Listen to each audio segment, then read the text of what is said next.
दर्शको नमस्कार. दर्शको, राजमुद्राच्या कृषी मुद्रामध्ये मी डॉक्टर सुजित येवलीकर आपलं सहर्ष स्वागत करीत आहे. दर्शको, कृषी मुद्रा म्हणलं की शेतकरी आला. मग शेतकरी कधीपासून आहे तर आपल्या देशाला कृषी संस्कृतीचा वारसा लाभलेला आहे. निवृत्तीने शेतीचा शोध लावला आहे असं आपल्याला जनसामान्यामध्ये शिकवलं जातं. निवृत्तीच्या त्या शेतीच्या शोधापासून ते आजपर्यंतचा शेतकरी याची नेमकी देवाणघेवाण कशी झाली आहे यावर आपण आज प्रकाश टाकणार आहोत. कृषी आंदोलने इंग्रजाच्या काळाच्या आधीपासून झालेली आहेत. कृषी आंदोलनामधून संघटना देखील आलेल्या आहेत. चंपारण्याचा लढा असेल किंवा मग निळीचा सत्याग्रह असेल किंवा पंजाब असेल, आंध्र प्रदेश असेल, तामिळनाडू असेल, महाराष्ट्र असेल, प्रत्येक ठिकाणी शेतकरी आंदोलन करत असतात. मागच्या काळामध्ये आपण पाहिलं एन डी पाटलांनी जे आंदोलन केलं होतं ते कांद्याचं आंदोलन होतं. त्या काळामध्ये त्यांनी 40 रुपये दर कांद्याला मागितला होता.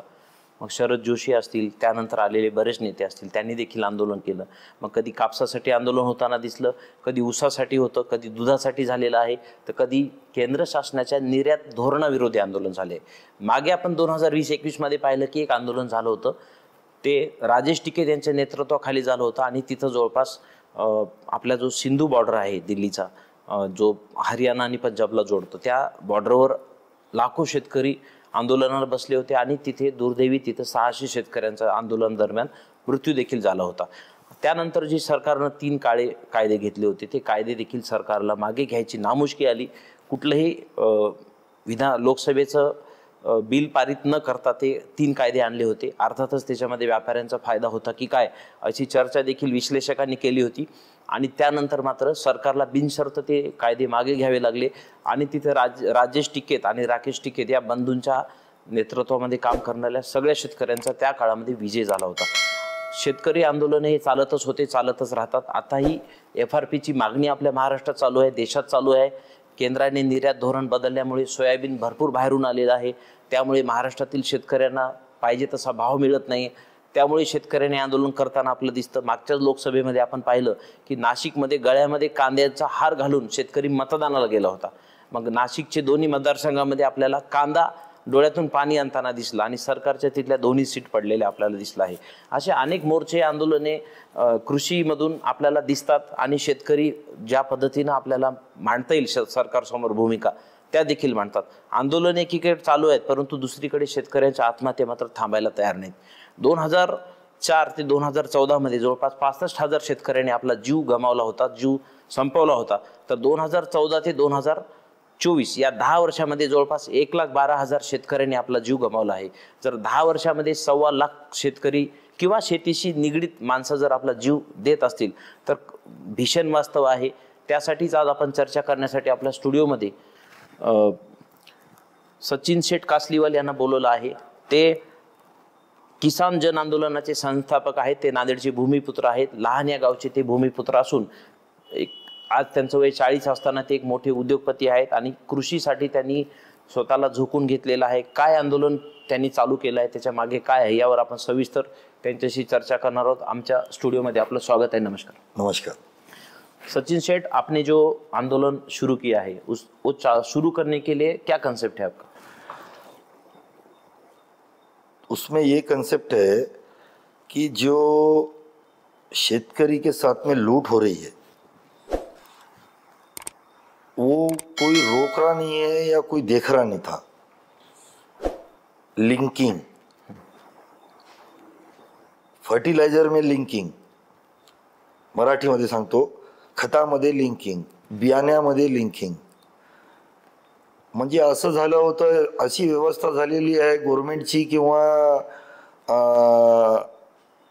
आमच्या फर्टिलायझर, सीड, पेस्टिसाइड दुकानदाराची, की त्याला जी कंपनी लिंकिंग द्यायले, लिंकिंगमुळं MRPच्या वर बियाणं आणि खतं त्याला विकायला आणि शेतकरी घ्यायला मजबूर झालं होतं. तर सर्वात पहिले तर आज एक चांगली गोष्ट आलेली आहे की महाराष्ट्र गव्हर्नमेंट आणि जे आमचे जे पुण्यात म्हणजे जे आयुक्त राहतात, कृषी आयुक्त, त्यांना एक कठोर आणि चांगलं निर्णय शेतकरीसाठी आणि महाराष्ट्रासाठी त्यांना दिलं. त्यांना लिंकिंग आत्तापासून लिंकिंग थांबविलं.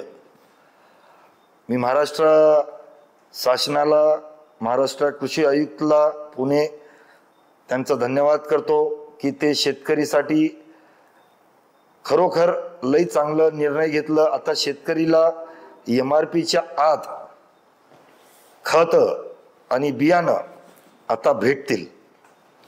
आपण जे कृषी आंदोलन सुरू केलं आहे त्याची स्थापना करण्यामागे आपला नेमका काय हेतू आहे?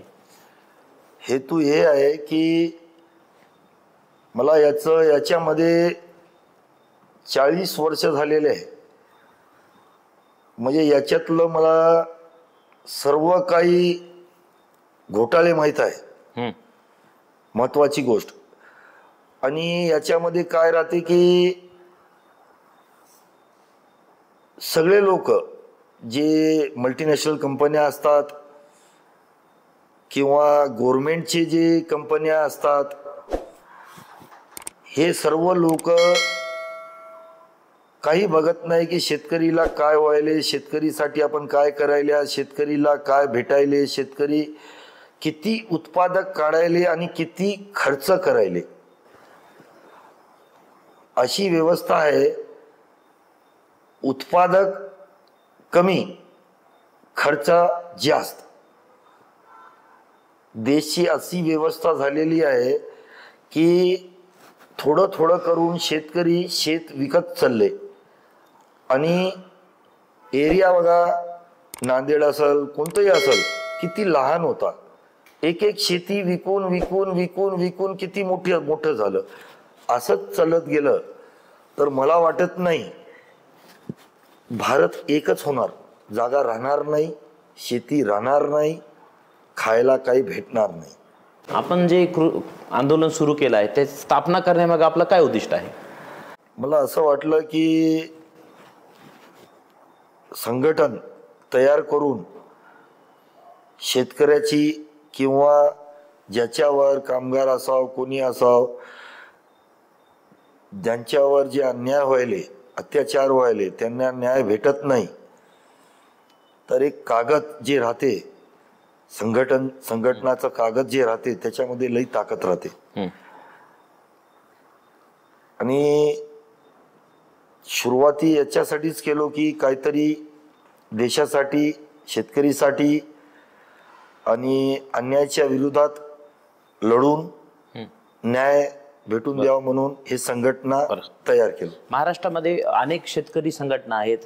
राजू शेट्टी असतील, ND पाटलांच्या अंडर पण संघटना चालली होती, शरद जोशी पण होते, नांदेडमध्येही काही प्रादेशिक संघटना काम करतात. तरी पण आपण एक नवीन संघटना का काढली? महत्वाची गोष्ट म्हणजे शरद जोशी सर जे आहे, जे म्हणजे ज्यानं ते चालू केली होती, ते खरोखर योद्धा होते. त्यानं खरोखर शेतकऱ्यासाठी लई काय केलेलं आहे. त्यांच्यासोबत जे 4 लोक होते ते पण लई काम केले. पण नंतर काय झालं, फूट झाली. फूट याच्यामुळे झाली की शेतकरीचं काम थांबलं होतं आणि पॉलिटिक्स मध्ये जायचं किंवा अजून काही काय त्यांच्यामध्ये ते जे घोळघाळ आहे त्यांनाच ठाऊक. पण शेतकरीसाठी गेल्या 5 वर्षापासून काहीच केलं नाही. बरं, शेतकऱ्याच्या संघटनात आल्या मात्र शेतकरी कामगार पक्ष नावाचे पक्ष देखील आलं. स्वतः स्वाभिमानी ही निवडणूक लढवते. आपण रवींद्र तुपकरांना पाहतो ते निवडणूक लढतात. बच्चू कडू पण शेतकऱ्यांचं आंदोलन चालवतो म्हणतात. काँग्रेसनी पण अखिल भारतीय किसान मोर्चा त्या काळामध्ये काढला होता. हे सगळे लोक शेतकऱ्यांसाठी लढतो म्हणतात. शेतकरी मागे राहतो आणि हेच लोक मोठे होताना दिसतात. आपल्याला काय वाटतं? खरं आहे ना. जेव्हा शेतकरी संघटना काढलेली आहे, जेव्हा किसान जन आंदोलन काढलेलं आहे, तर मग इलेक्शन लढायचं कामच नाही ना. शेतकरीसाठी लढावं लागते. हे स्वतःसाठी लढायले, शेतकरीसाठी लढणं झाले. हे फक्त नाव आहे यांचं, शेतकरी संघटना, हे संघटना आहेत, स्वाभिमानी संघटना.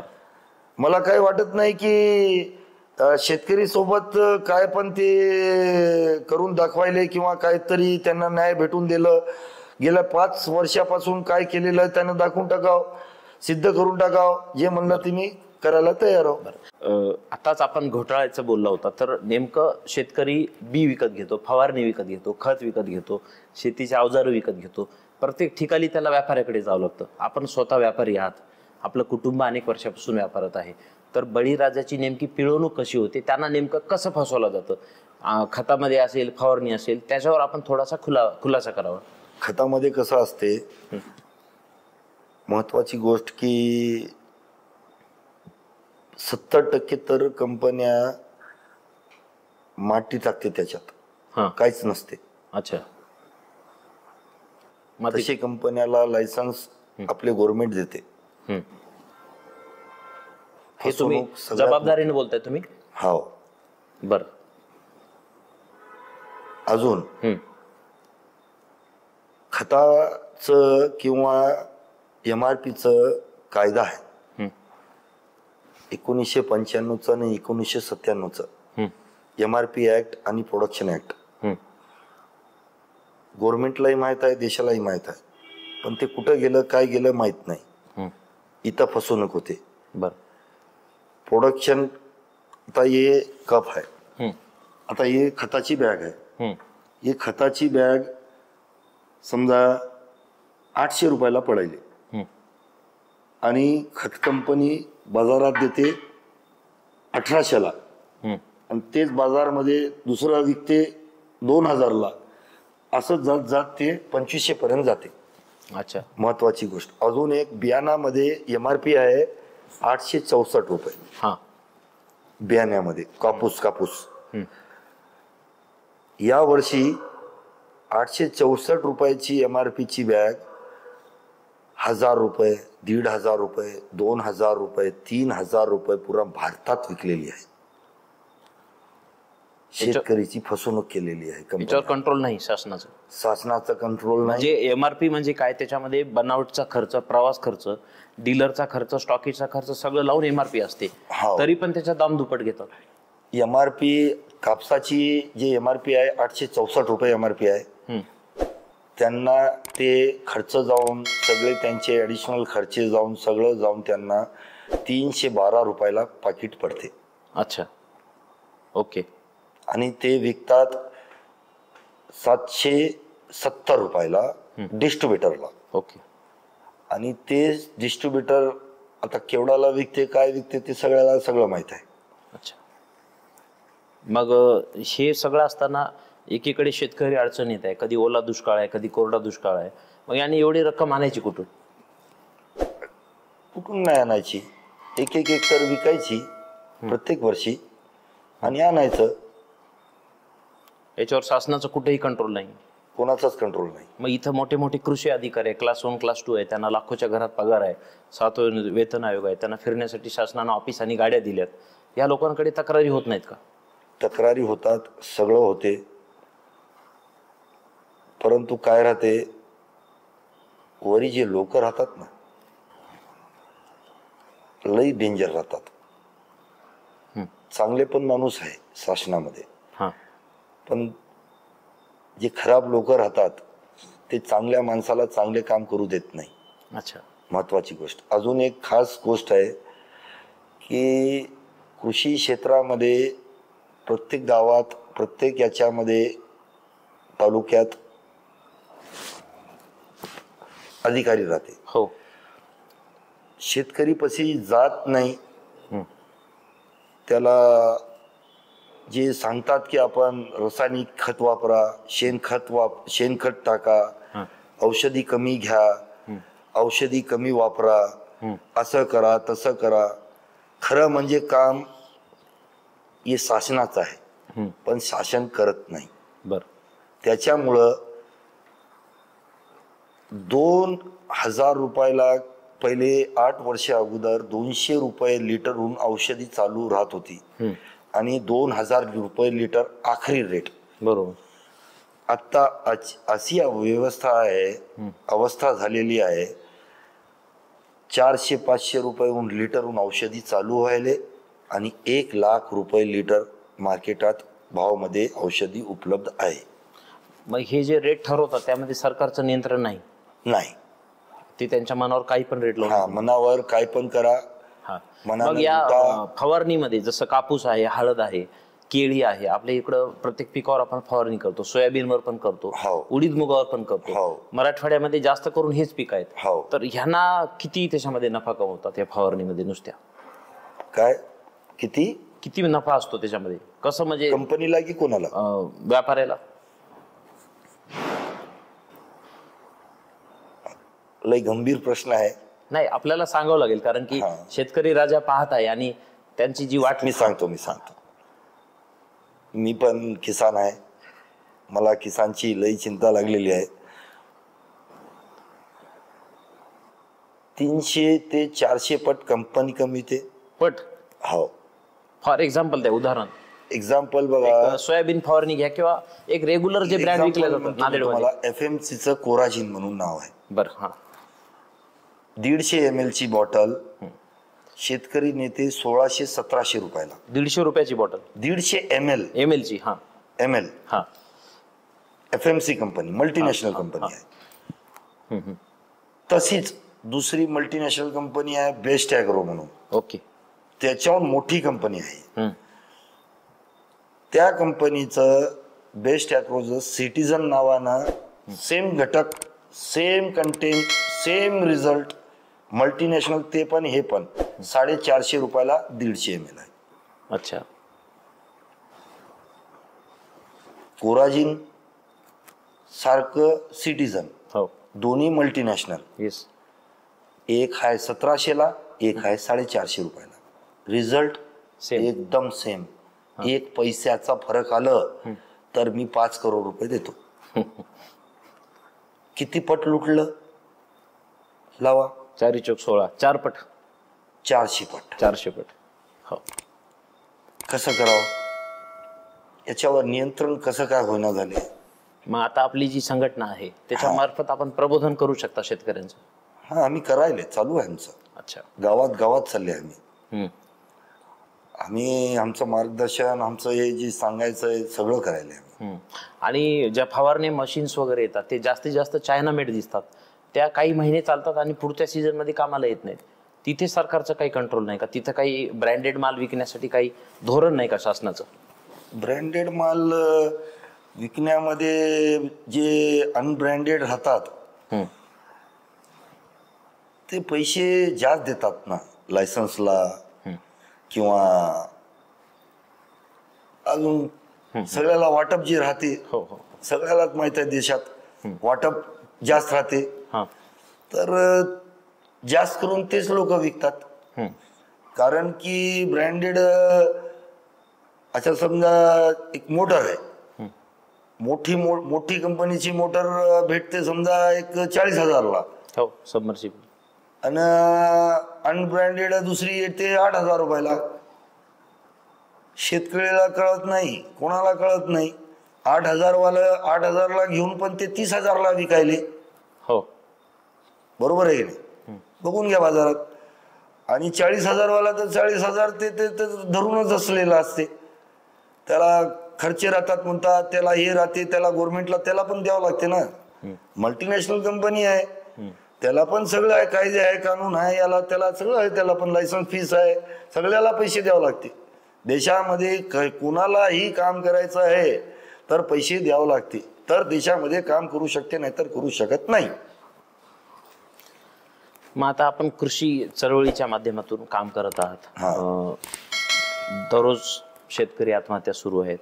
आजच पेपरला सकाळी वाचलं की दोघांनी जीव संपवला. बरोबर. ओला दुष्काळ सुरू आहे.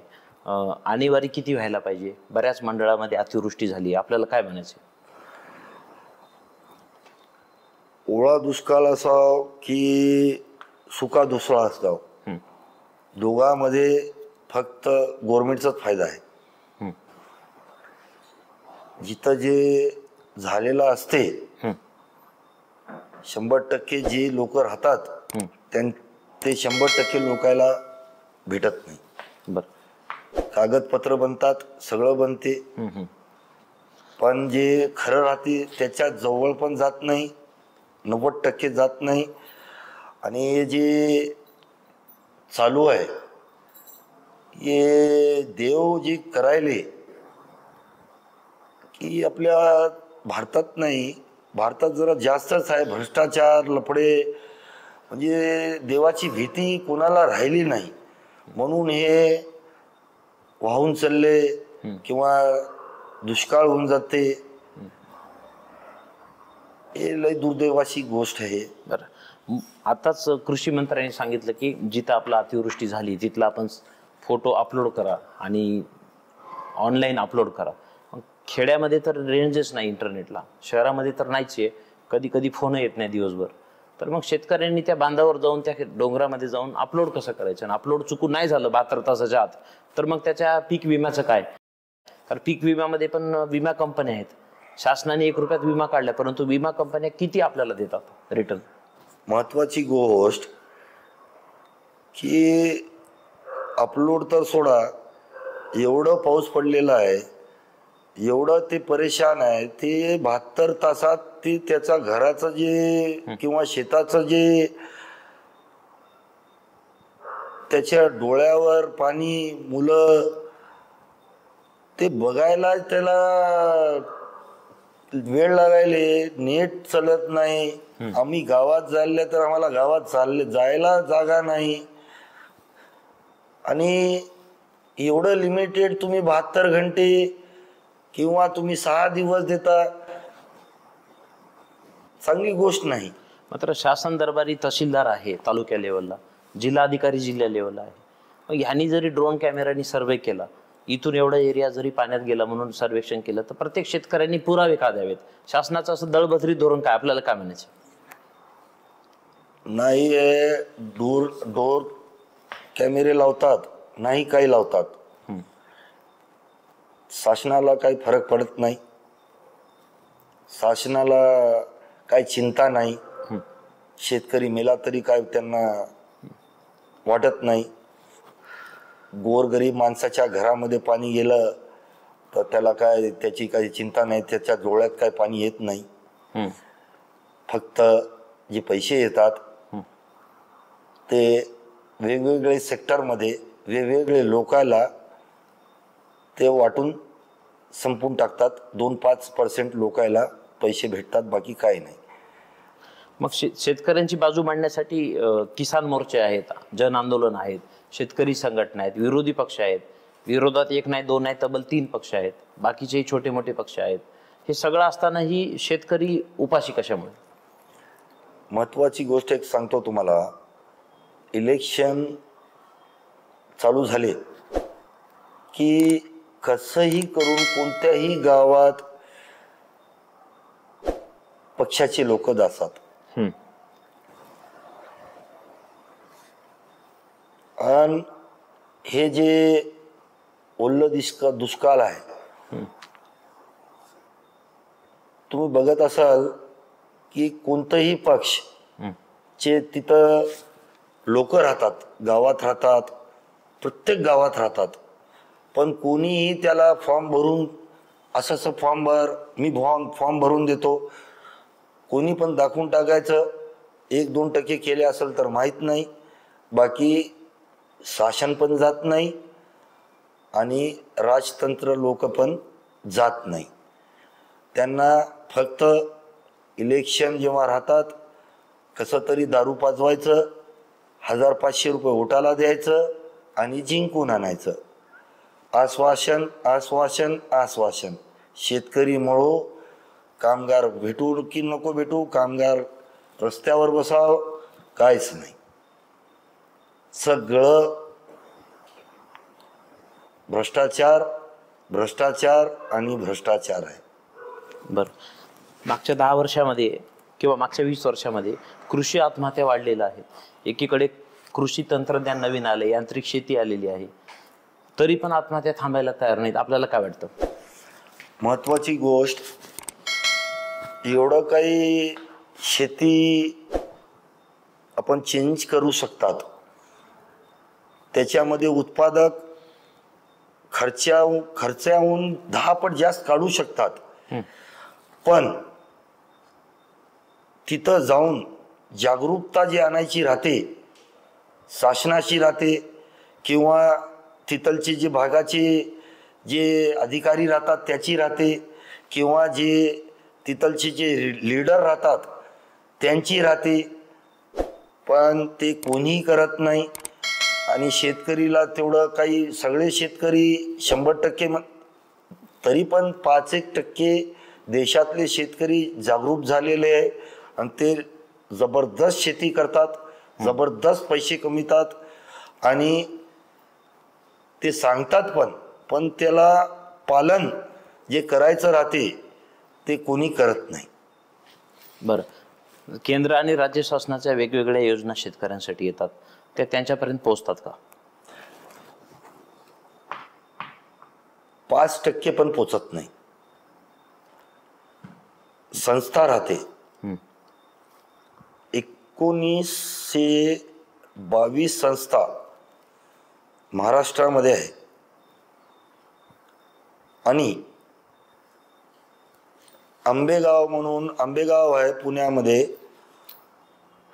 मी एक आंदोलन पण काढलो होतो एक 5 दिवस अगोदर.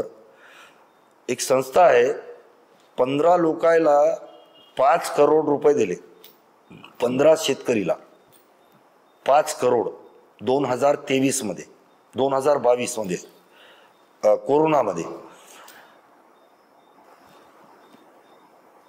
असे टाकले त्यांना. संस्थाहून संस्थाची बँक असते गव्हर्नमेंट, त्यांना टाकतात ते त्यांना टाकले. पण शेतकरीच्या अकाउंट मधून 10-15 मिनिट पण राहिले नसल, परत ते संस्थाच्या अकाउंट मध्ये गेले पैसे.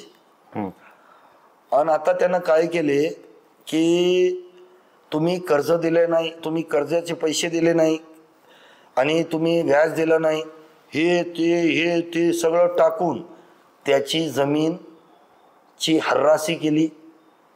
त्याची जमीन तिथे माफिया लोक आहे त्यानं घेऊन घेतली आणि ते लोक त्याच्यामधून 3 लोक मरून गेले आता.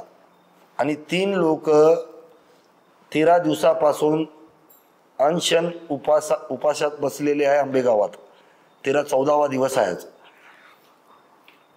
आणि 3 लोक सिरियस आहे, बाकीचे लोक तिथं वाट पाहिले. पण आत्तापर्यंत एक पण शासनाचा माणूस गेला नाही किंवा राज्य सरकारमधून कोणी गेले नाही की ते पाणी पिलेले नाही. कोणीतरी जावं की बाबा उठ, काहीतरी आपण बघूत, काहीतरी करूत, तू मरू नको, कोणीच गेलं नाही. म्हणजे शासन संवेदनशील नाहीये. नाही. ठीक आहे, आता हे प्रश्न आपल्याला कळाले, समस्या कळाल्या. आपण आता जन आंदोलन चालवताय, आपली स्वतःची संघटना आहे. हा सगळा आता बदल आपण कसा करून होणार? आपल्याकडे याच्यासाठी काही मास्टर प्लॅन आहे का? हाय, मास्टर प्लॅन आहे. सांगा. जागरूकता बरं. मास्टर प्लॅन सर्वात मोठा. त्याच्यानंतर आहे की भ्रष्टाचार करणारे लोक माहीत राहतात. थोडी आपण जागरूकता केली, सर्व लोक एक जाग्यावर आले तर माझ्या हिशोबानं भ्रष्टाचार कमी होईल. भ्रष्टाचार कमी झालं तर देशाची तरक्की होईल. टॅक्सेस भरल लोक, सगळं भरल ना. अजून जिथं जिथं आवश्यकता राहील आंदोलन करायची, जे पण करायची आवश्यकता राहील ते आम्ही करणार आहे. सर्वासाठी करणार आहे. जे परेशान आहे, सत्य आहे त्याचं, सर्व लोकांसाठी जीव जाण्यापर्यंत आम्ही लढणार आहे. आमच्यासोबत आम्ही आता एकटे राहिले नाही. मोठा सैलाब तयार झालेला आहे. महाराष्ट्राचं संस्था नाही आहे, संघटन नाही, पूर्ण इंडियाची संघटन आहे. आणि भारतात पूर्ण आम्ही जागरूकता करणार आणि भारतला परत एकदा 77 वर्षानंतर अजून एकदा एका वर्षाच्या आत आजाद करणार. बरं, आपण किसान जन आंदोलनाचे प्रणेते आहात. आपण किसान जन आंदोलनाची स्थापना केलेली आहे. यांच्या महाराष्ट्रात आणि राज्याच्या बाहेर कुठे कुठे शाखा आहेत आणि आपल्यासोबत आता किती लोक जोडलेले आहेत? शाखा तर आता समजा ज्या जागेवर उघडलेली नाही, कारण की 26 जूनला चालू झालेली आहे. अच्छा. मला काय पॉलिटिक्स माहीत नव्हतं, मला काही परिभाषा हे सगळी माहीत नव्हती. थोडं थोडं माहीत झालं. जसं जसं माहीत झालं तसं तसं मला रक्त डोळे लाल झाले आणि हे चालू केलं. आणि मला पूर्ण भारतातून दररोज कमीत कमी 50 ते 60 लोकांचे फोन येतात. बरं. किसानाचे पण येतात, संघटनमध्ये जोडायसाठी लोकांचे पण फोन येतात. आपले जे भारतात जे सैनिक जे बॉर्डरवर लढायले त्यांचेही फोन येतात, त्यांचे जनरलचेही फोन येतात. मी तुम्हाला रेकॉर्डिंग हे ते सगळं दाखवू शकतो. तुम्हाला लाईव्ह मध्ये ऐकायचं तर पूर्ण भारत ऐकू शकते. ऐकलं तर भारत पूर्ण रडून जाईल. जे म्हणाले ते खरं खरं आहे. परिस्थिती गंभीर आहे. परिस्थिती लय गंभीर आहे. जय जवान जय किसान म्हणतात देशाला, ना जवान आहे ना किसान आहे, कोणीच सुखी नाही, कोणीच नाही. या सगळ्याच्या या विदारक अवस्थेमधून आपल्याला कसं बाहेर काढता येईल? आंदोलनाची पार्श्वभूमी कशी राहणार आहे? आपण काय अजेंडा घेऊन पुढे जाणार आहात आणि लढण्याची पद्धत कशी राहणार आहे? म्हणजे आपण RTI करणार आहेत का, स्पष्टपणे आंदोलन करणार आहेत का, आपण प्रशासनाचं आणि व्यापाऱ्यांचं भांडाफोड करणार आहे? नेमकं कसं आंदोलनाची आपली हे राहील काम? सगळ्याचे भांडेफोड करणार आहे. बरं. कोणालाही सोडणार नाही. सत्य जे राहील सत्य राहणार आहे. ओके. कोणी पण असो सोडणार नाही. अन आंदोलन तर करावंच लागल, कारण की आंदोलन शिवाय काय होणार नाही. घरी बसले बसले काय होणार नाही. जावं लागल, प्रत्येक जाग्यावर भांडावं लागल, प्रत्येक जाग्यावर सगळं काय करावं लागल. देशाची स्थिती, एवढे टॅक्सेस, एवढे पैसे, एवढे हे असून देशाची स्थिती मायनसमध्ये आहे. एवढा मोठा देश, 1,145-148 करोड झाली असेल माझ्या हिशोबानं लोकसंख्या. कर्जामध्ये कसं काय कर्ज आहे? लई वाईट परिस्थिती आहे. आता जे केंद्र शासन आहे त्यांचं कृषी आणि आर्थिक धोरण आपल्याला पटतं का? पडत नाही. पटत नाही. आता आपण सगळ्याची भांडाफोड करणार म्हणलं, त्याच्यामध्ये व्यापारी आले, प्रशासन आलं आणि त्याच्यामध्ये तुमचे कृषी अधिकारी पण आले. मग ह्या सगळ्या आघाड्यांविरुद्ध आपण एकटे जर पडलात, कारण आपण व्यापारी आहात, उद्या व्यापारी संघटनांनी आपला पाठिंबा काढून घेतला, शासन आपल्या मागे हात धुवून लागलं आणि राजकीय संघटना पण आहेत ज्या कृषीच्या आहेत, शेतकरी संघटना, त्या पण आपल्या विरोधक होतील. या सगळ्यांचा एकदाच कसा विरोध आपण घेणार? ताकद आहे माझ्यामध्ये, कोणी पण येऊ द्या. मग हे 2 वर्षाखाली आपल्याकडे संकल्पना कशी आली? नेमकं आपल्यासोबत असं काय घडलं की आपल्याला आज हे आंदोलन उभं करावं लागलं आणि आपण शेतकऱ्याच्या मोर्चामध्ये उतरलात? कारण की कोणताच व्यापारी शेतकऱ्यांचा नेता होताना झाला नाही, आतापर्यंतचा इतिहास आहे.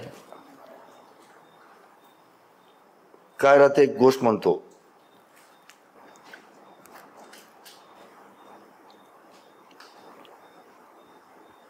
एक राहते माणूस, एक राहते वाईट माणूस. बरोबर आहे. मला असं वाटते की 26 जून 2024च्या अगोदर मी वाईट माणूस होतो. बर. आणि 26 जून 2024 पासून मी चांगला माणूस झालो. मला माहित नाही कसं झालं, काय झालं, पण जे झालं ते चांगलं झालं. मला देवानं एवढी ताकद दिलेली आहे की कोणी पण विरोधात जाव, मी समोर छाती उभं करून लढणार आहो, काय होत नाही एवढं मला माहित आहे. बरं, आता आपण मेडिकलवर जातो तर स्वस्त औषधीचं मेडिकल मिळतं, प्रधानमंत्री औषधीचं मेडिकल मिळतं किंवा 10-15% सूट म्हणून मेडिकलवर बोर्ड लावलेले दिसतात. त्याच पद्धतीचं मेडिकल शेतकऱ्यांना पण लागतं. ती फवारणी आहे, औषधी आहे, खत आहे. मग आपण एखादं असं दुकान टाकणार आहे का जिथं आपण स्वस्त मध्ये औषधी विकणार आणि खत विकणार, अशी काय आपली संकल्पना आहे का? आहे ना, पॅन इंडिया. बरं, कसं स्वरूप असेल आपण सांगावं. पॅन इंडिया म्हणून म्हणजे कसं आहे, जे वितरक राहतात, जे मोठे डिस्ट्रीब्युटर राहतात, ते लोक त्यांची एक इन्कमची एक पद्धत आहे, 20% मार्जिन, 25% मार्जिन. आणि आम्ही लोक काय करतात, तेच माल डिस्ट्रीब्युटर पासूनच घेतात आणि अंडर कटिंग मध्ये घेतात. ज्या डिस्ट्रीब्युटरला पैशाची आवश्यकता असते, अर्जंट म्हणते, ते म्हणते आत्ता पैसे पाहिजे, तुम्ही जे म्हणल्या त्या भावात मी देतो. आम्ही त्यांच्यासारखे डिस्ट्रीब्युटर पासून माल घेतात, स्वस्त मध्ये घेतात. 1% ते 1.5% ते 2% लई झालं मार्जिन लावून आम्ही माल विकतात. शेतकऱ्याची आणि आमचे लहान दुकानदाराची आम्ही सेवा करतात. त्याच्यासाठी आमच्यावर देवाचा आशीर्वाद आहे आणि हमेशा राहणार. कारण की शेतकरी वाचलं तर देश वाचल आणि आमचं धोरण आणि धारण शेतकरी बचाव देश बचाव हे आमचा उद्देश आहे. आपल्या जन आंदोलनाला आम्ही आमच्या चॅनलच्या माध्यमातून शुभेच्छा देतो. बळीराजा हा आपल्या जगाचा पोशिंदा आहे. त्यांनी जर पिकवलं तर आपल्या ताटामध्ये येतं अशी म्हण आहे आणि आपण नेहमी ताटाच्या पाया पडूनच 2 घास खातो. अर्थातच ही आपली संस्कृती आणि आपल्याला लहानपणापासून ते शिकवलेलं आहे. आपल्या आंदोलनाला आम्ही आमच्या चॅनलच्या माध्यमातून शुभेच्छा देतो. वेळोवेळी आमचं चॅनल आपल्याला कव्हरेज देत राहील आणि आपण असेच शेतकऱ्यांसाठी लढा. आपल्या लढण्यामुळे जर आमचा बळीराजा सुखावत असेल, याच्या मोठं सुख आम्हाला मिळणार नाही. चॅनलच्या माध्यमातून मी परत एकदा आपल्याला भरभरून शुभेच्छा देतो. आपण आम्हाला वेळ दिलात, आपण इथं मोकळे झालात. नेहमी आपल्याला आम्ही बोलत जाऊ. पावसाळी सीझन असेल, हिवाळी सीझन असेल आणि उन्हाळी, तिन्ही सीझनमध्ये आपण बोलत जाऊ. कुठलं पीक लावावं, कोणतं बी घ्यावं, कोणती फवारणी करावी, ते पण मी कमी पैशात मिळणारी औषधी कोणती असेल, त्याचे रिझल्ट कसे असतील, या संदर्भात जी आमची कृषी मुद्रा आहे त्यावर आपण वेळोवेळी मार्गदर्शन करत राहा. आमच्या इथं गेस्ट म्हणून येत जा. 100%. ही एक मी शेतकऱ्यांना हमी देतो की साहेबांच्या माध्यमातून आपण चांगली माहिती देऊ, जेणेकरून आपले 2 रुपये वाचतील आणि त्याच 2 रुपयामधून 2 रुपये नाही, मी म्हणतो की शेतकरी जेवढं खर्च करायला ना, आता अर्धे पैसे पण लागत नाही. छान. जे काही पैसे वाचतील त्याचा फायदा शेतकऱ्यांना 50%. 50% जे पैसे वाचतील. उत्पादक जे आत्ता करायले 25% वाढून भेटेल त्याच्यात. अच्छा, तर ह्याच आम्ही अपेक्षा ठेवतो. आपण वेळोवेळी आमच्या चॅनलला या, आमच्याशी चर्चा करा. आपली चर्चा आम्ही शेतकऱ्यांपर्यंत पोहोचू. कृषी मुद्रामध्ये आम्ही आपल्याला नेहमीच बोलत जाऊ. कधी फील्डवर पण आपण जाऊ आणि शेतामध्ये पण जाऊन आपण थेट कार्यक्रमही घेत जाऊ, असे मी आमच्या चॅनलच्या माध्यमातून आश्वासन देतो. 100% आपण वेळ दिला म्हणा. आम्ही तर दररोज जातात. आम्ही आता उद्या सकाळी पण मी गावाच्या लोकांना, शेतकऱ्याला भेटायला जाणार आहोत. तुम्ही पण येऊ शकता. आमचं मार्गदर्शन कसं राहते, काय करायला आम्ही तुम्ही बघू शकता. आमचं काम चालू झालेलं आहे आणि चालू राहणार आहे आणि चालू राहणारच आहे. आम्ही गेलं तरी आमचे शेतकरी भाऊ, तुम्ही लोक, पूर्ण देश याला पुढं घेऊन जाणार आणि परत एकदा देशाला शांतीपूर्वक, शांतता, सगळे लोक सामान्य, गरीब नाही, मोठा नाही, छोटा नाही, मोठा नाही, मध्यम आणून आपल्या देशाला चांगलं करूत. साफसफाई ठेवा. साफसफाई स्वतःची जसं ठेवता आपण जसं सकाळी आंघोळ करता तसंच आपले जे गल्ली आहे, घर आहे, दुकान आहे, शेती आहे, त्याची पण साफसफाई ठेवा. ऑटोमॅटिक देश साफ होऊन जाईल. नम्र विनंती करतो. आणि खूप खूप शुभेच्छा देतो की तुम्ही मला संधी दिली, मला बोलविलं, मला सांगायचं अवसर दिलं, मला जे सांगायचं होतं जे सांगितलं. मला वाटते की मी 100% खरं म्हणलेलो आहो. देशालाही माहीत आहे. मी माईकवर म्हणलो, लोक पाठीमागं म्हणतात, एवढा फरक आहे. धन्यवाद. सगळ्या लोकांचा धन्यवाद करतो, भारताचा धन्यवाद करतो. जागरूकता आणा. शेतकरी बचाव, देश बचाव. शेतकरी बचेगा तो अपन जिंदा रहेंगे.